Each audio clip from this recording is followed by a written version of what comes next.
Bismillahirrahmanirrahim. Assalamualaikum warahmatullahi wabarakatuh. Selamat berjumpa kembali anak-anakku dengan Bapak dalam mata pelajaran Sejarah Indonesia. Semoga hari ini selalu dalam keadaan sehat walafiat, walaupun kondisi pembelajaran kita masih daring atau pembelajaran jarak jauh. Hari ini Bapak akan membawakan materi tentang VOC. Sebelum pembelajaran dimulai, alangkah baiknya kita berdoa terlebih dahulu. Untuk berdoa dimulai.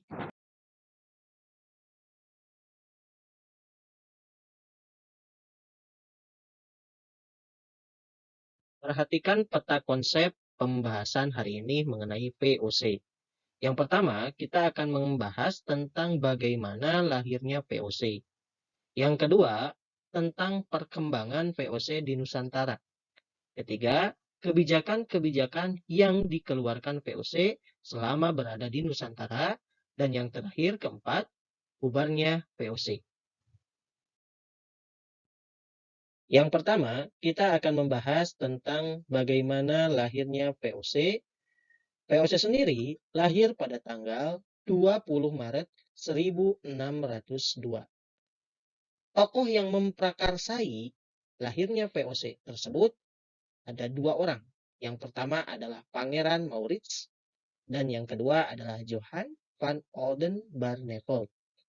Kongsi dagang Belanda ini diberikan nama Verenigde Oost-Indisch Company atau disingkat VOC. Atau dalam bahasa lain juga disebutkan bahwa VOC memiliki makna Perserikatan Maskapai Perdagangan Hindia Timur atau Kongsi Dagang India Timur. Latar belakang lahirnya VOC diantaranya yang pertama adanya persaingan perdagangan yang tidak sehat di antara sesama para pedagang Belanda. Dan yang kedua, adanya persaingan dengan kongsi dagang lainnya, baik dari kalangan bangsa Eropa di luar Belanda, ataupun dari masyarakat Asia yang telah lama berdagang di Nusantara. Lantas, apa tujuan VOC didirikan? Tujuannya tak lain adalah menjawab dari latar belakang tersebut. Yang pertama adalah menghindari persaingan yang tidak sehat antara sesama kelompok atau kongsi dagang di Belanda. Yang kedua adalah memperkuat kedudukan para pedagang Belanda dalam menghadapi persaingan dengan para pedagang dari negara lain, baik itu dari Eropa ataupun dari Asia. Yang ketiga adalah sebagai kekuatan revolusi di mana pada saat itu Belanda sedang menghadapi perang dengan Spanyol atau dalam hal ini disebut perang 80 tahun sehingga menguras uang yang sangat banyak. VOC menjanjikan keuntungan sehingga Belanda dapat memiliki ketentaraan yang baik dalam menghadapi Spanyol. VOC sendiri dipimpin oleh sebuah dewan yang beranggotakan 17 orang direktur, yang mana setiap direktur ini adalah perwakilan dari kota-kota dagang ataupun kota-kota besar yang tersebar di negeri Belanda. Dewan tersebut diberikan nama Dewan 17 atau juga disebut Heren 17, yang mana ada 17 dewan yang mewakili 17 kongsi dagang besar yang ada di Belanda. Markas besar dari Dewan 17 ini berkedudukan di kota Amsterdam, Belanda sana. Dalam pelaksanaan tugas VOC di Nusantara, VOC memiliki hak istimewa. Hak istimewa ini sering disebut dengan hak oktroy. Hak tersebut diantaranya adalah melakukan monopoli perdagangan di wilayah antara Tanjung Harapan sampai dengan Selat Magelangs, termasuk di Kepulauan Nusantara.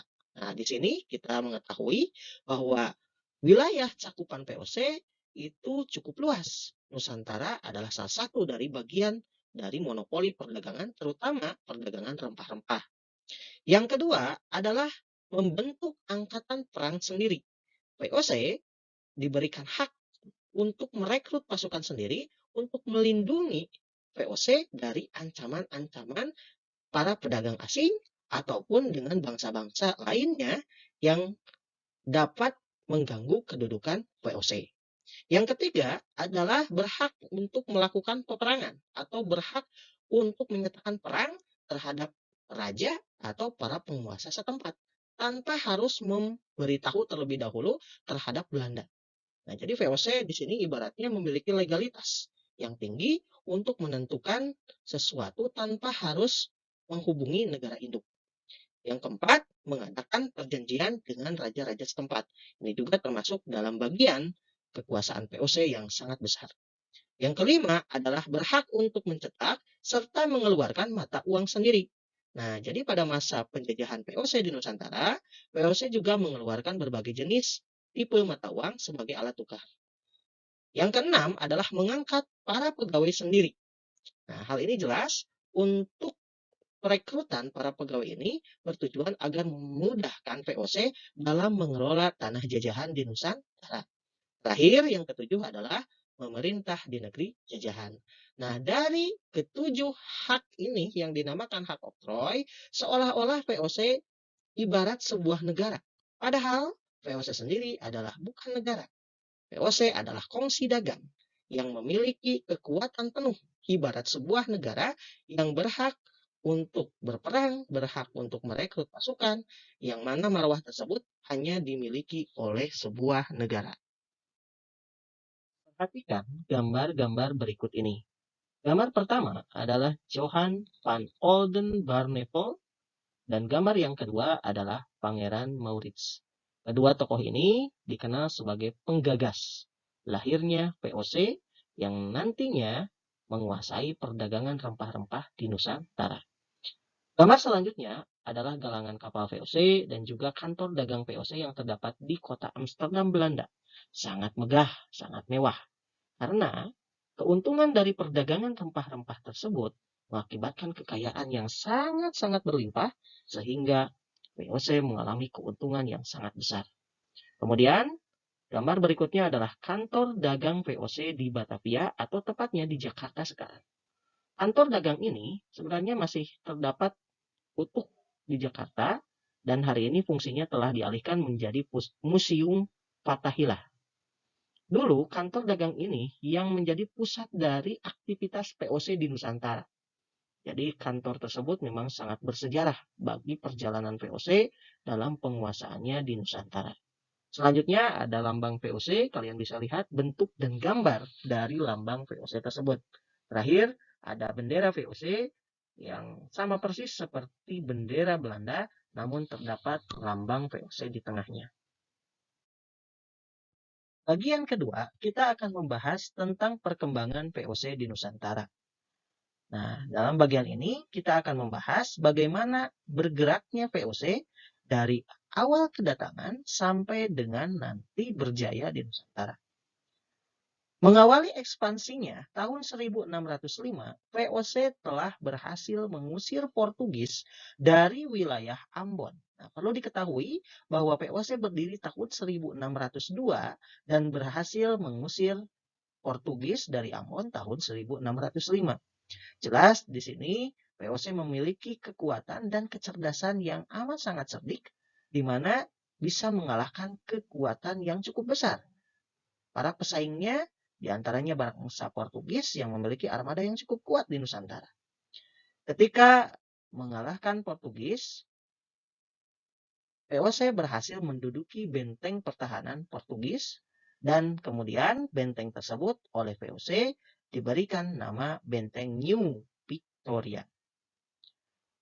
Dalam upaya untuk memudahkan monopoli perdagangan di Nusantara, tahun 1610 VOC membentuk kelembagaan baru yang disebut sebagai Gubernur Jenderal, yang tugasnya adalah untuk mengendalikan kekuasaan daerah jajahan VOC dan sekaligus juga membentuk Dewan Hindia atau Raad van Indi dengan tugasnya adalah sebagai badan penasehat dan mengawasi kepemimpinan dari Gubernur Jenderal tersebut.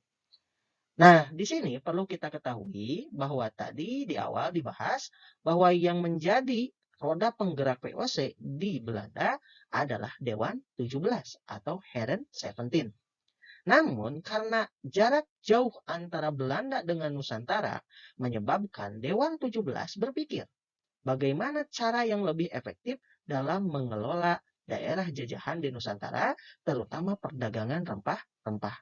Makanya, di sini VOC membentuk suatu badan yang disebut Gubernur Jenderal, di mana nanti Gubernur Jenderal ini yang memimpin negeri jajahan untuk mengatur jalannya monopoli perdagangan dan untuk memperkaya VOC tersebut selama berada di Nusantara.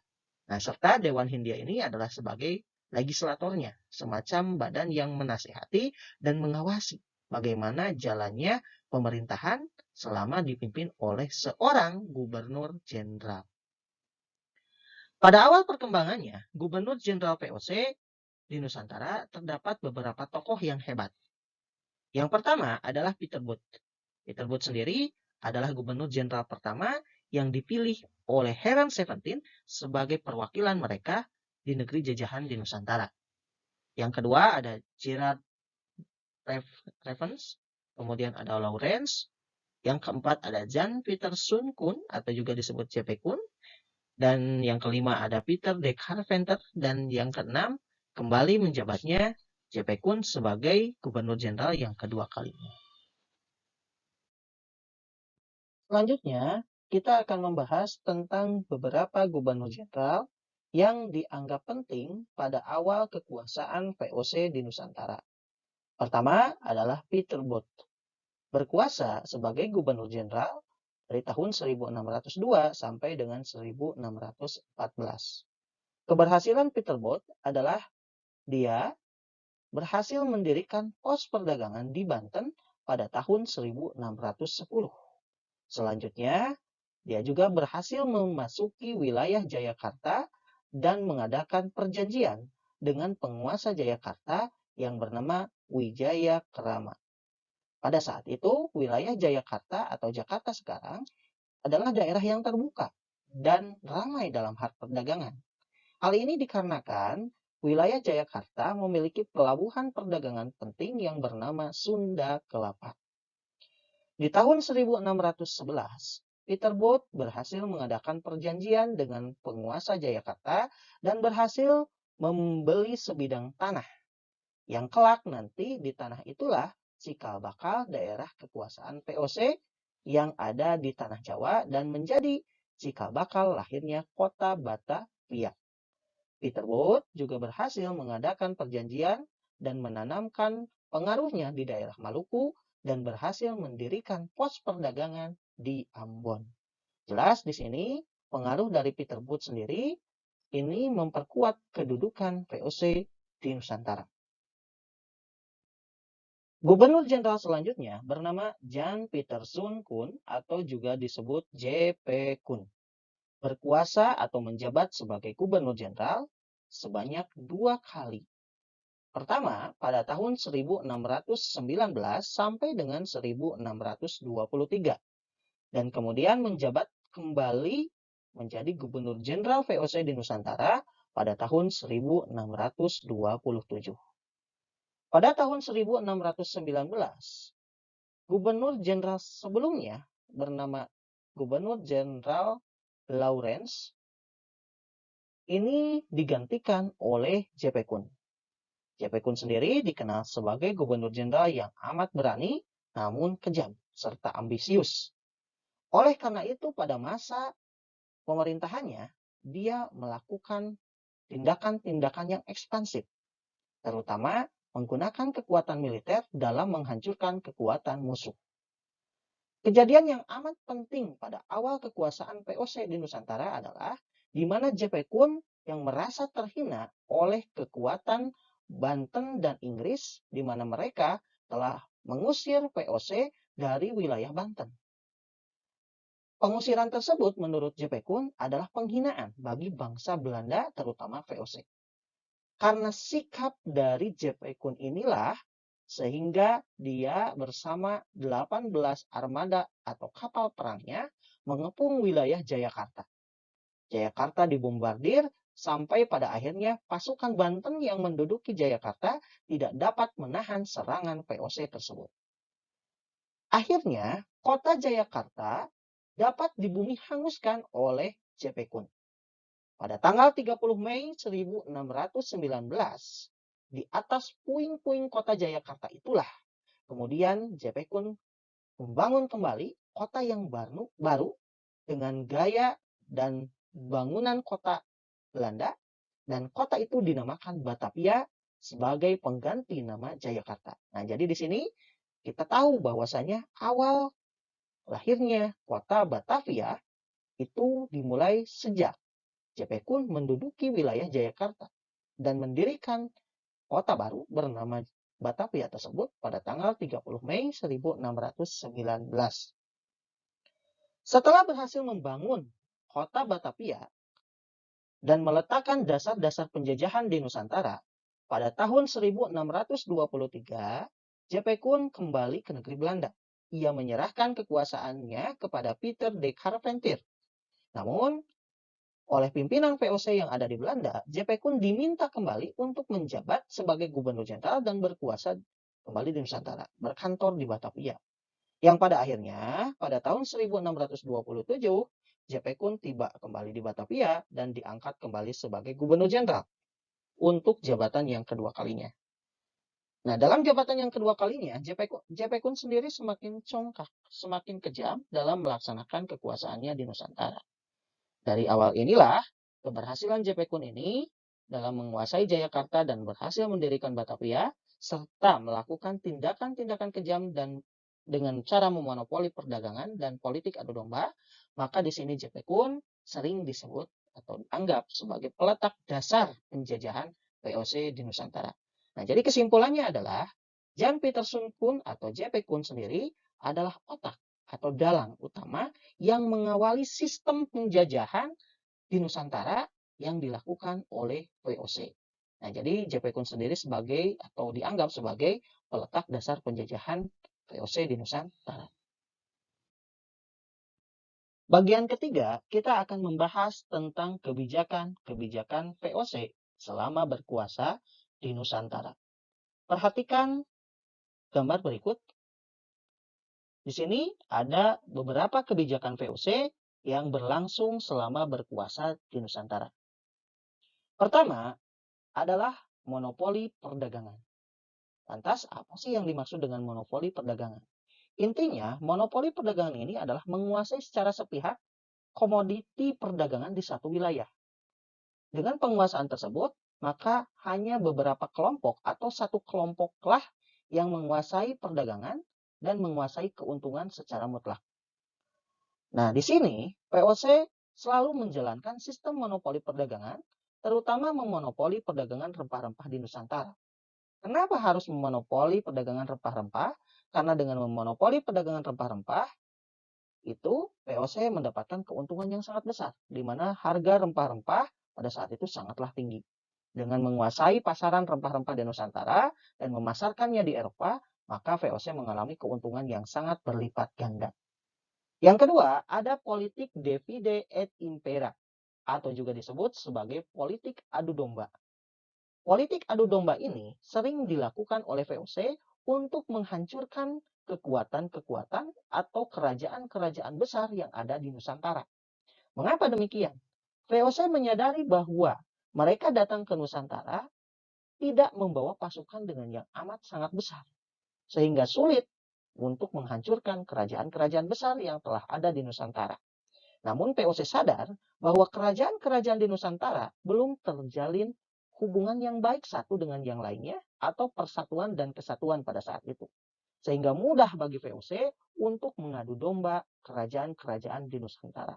Bahkan dalam beberapa kisah ataupun beberapa peristiwa sejarah, misalnya yang terjadi di Banten, nanti VOC mengadu domba antara Sultan Ageng Tirtayasa dengan putranya Sultan Haji, yang mana itu menjadi salah satu faktor kehancuran dari kerajaan atau Kesultanan Banten.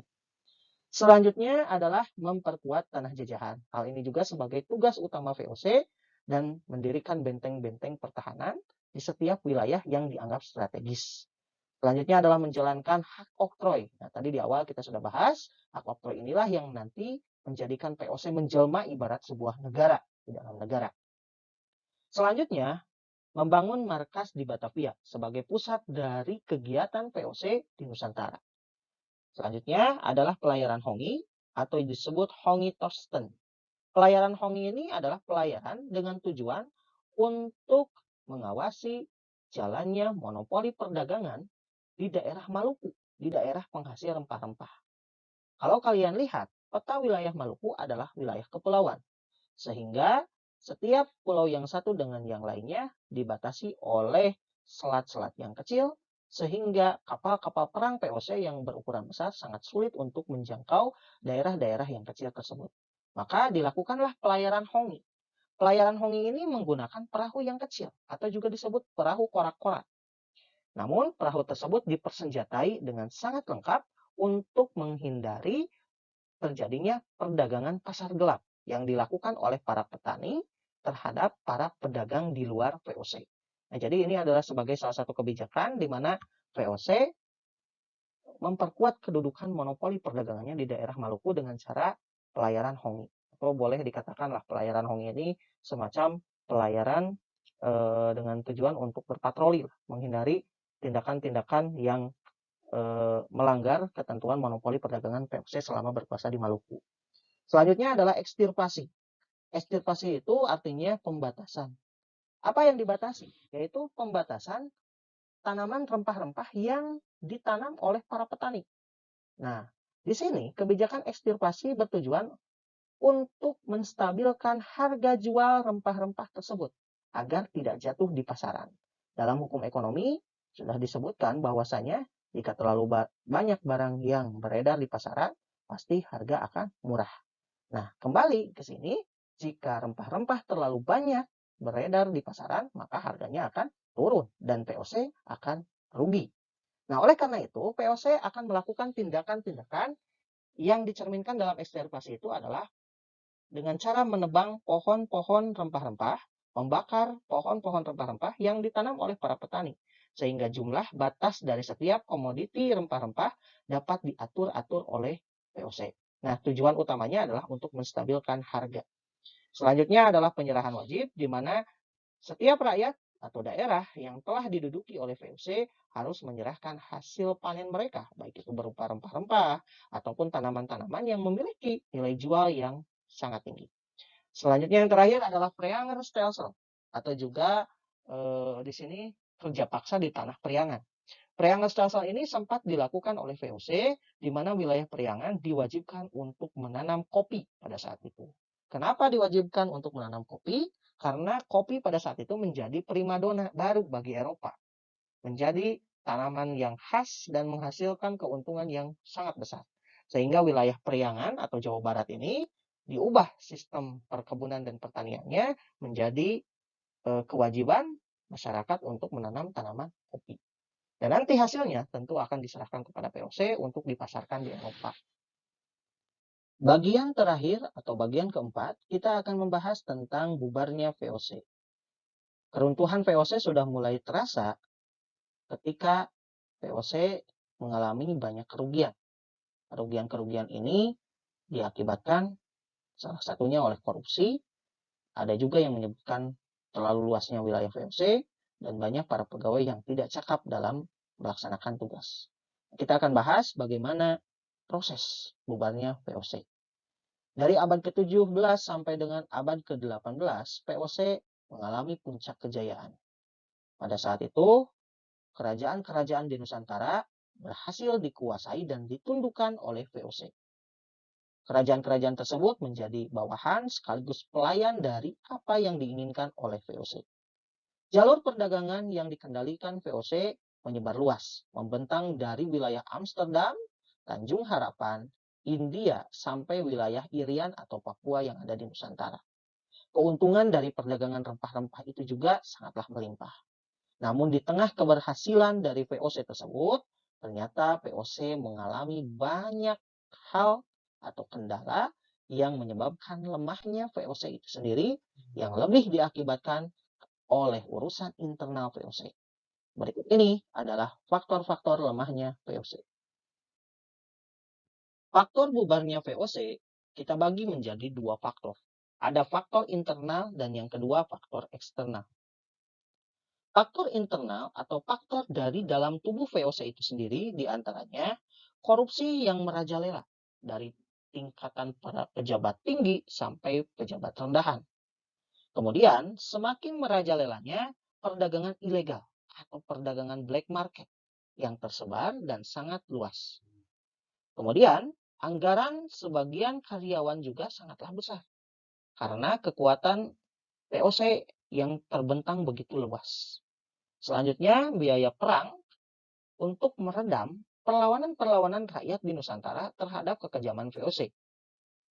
Selanjutnya, terdapat adanya sebuah kompetisi dari serikat pekerja lain, di antaranya seperti Company des Indes yang dimiliki oleh Prancis dan EIC atau East Indies Company yang dimiliki oleh Inggris. Selanjutnya ada para pejabat dan karyawan VOC yang melakukan korupsi dan dapat menjatuhkan VOC dalam kompetisi sebuah perdagangan. Terakhir adalah penghasilan VOC sangatlah rendah dengan adanya sejumlah akumulasi utang yang menyulitkan VOC, yakni sebagian menawarkan adanya suatu pengembalian terhadap pemegang saham atau dikatakan dividen. Nah, faktor internal inilah yang dikatakan sebagai faktor yang dominan muncul terhadap tubuh VOC. Korupsi yang merajalela, kemudian para pedagang VOC atau para pengelola VOC yang tidak becus dalam mengurusi kongsi dagang. Selanjutnya banyak beredarnya perdagangan ilegal. Yang jelas itu akan merugikan VOC. Kerugian yang terus-menerus sehingga VOC harus berhutang sana-sini untuk membiayai jalannya roda pemerintahan VOC di Nusantara. Banyaknya utang VOC ini ternyata berdampak buruk bagi kinerja VOC. Dan pada akhirnya banyak para pemegang saham menginginkan dividen atau pengembalian saham secepatnya. Faktor eksternal atau faktor luar dari VOC adalah pada saat itu tahun 1795 Napoleon Bonaparte telah mengambil alih wilayah Belanda. Napoleon sendiri telah berhasil menggulingkan Raja Willem V sebagai Raja Belanda pada saat itu dan pada akhirnya Belanda dijajah oleh Perancis. Bergantinya kekuasaan Belanda ke Prancis menyebabkan berubahnya sistem pemerintahan di negeri Belanda yang tadinya berbentuk kerajaan berubah menjadi republik. Perubahan tersebut berdampak terhadap kebijakan VOC di Nusantara karena Prancis menganggap bahwa apa yang dilakukan VOC begitu sangat bertentangan dengan semangat dalam kebebasan dan kesetaraan atau semangat revolusi Prancis, termasuk dalam sebuah perdagangan, dan VOC telah dibubarkan pada tahun 1799. Bubarnya VOC lebih ke dalam kondisi di mana VOC mengalami kebangkrutan dan tidak dapat berbuat banyak. Menurut penilaian pemerintahan Belanda pada saat itu, VOC sebagai kongsi dagang yang menjalankan roda pemerintahan di negeri jajahan tidak dapat dilanjutkan lagi. Oleh karena itu, sebagai tindak lanjut oleh pemerintah Belanda, pada tanggal 31 Desember 1799, VOC dinyatakan bubar. Dan semua utang piutang yang dimiliki oleh VOC diambil alih oleh pemerintahan Belanda. Setelah VOC dibubarkan, maka pemerintah Belanda mengambil alih wilayah Nusantara. Dan status penjajahan di Nusantara dilanjutkan oleh pemerintah kolonial Belanda. Nah, hal ini menjadikan babak baru bagi wilayah Nusantara dari awalnya penjajahan VOC memasuki penjajahan masa kolonial Belanda di Nusantara.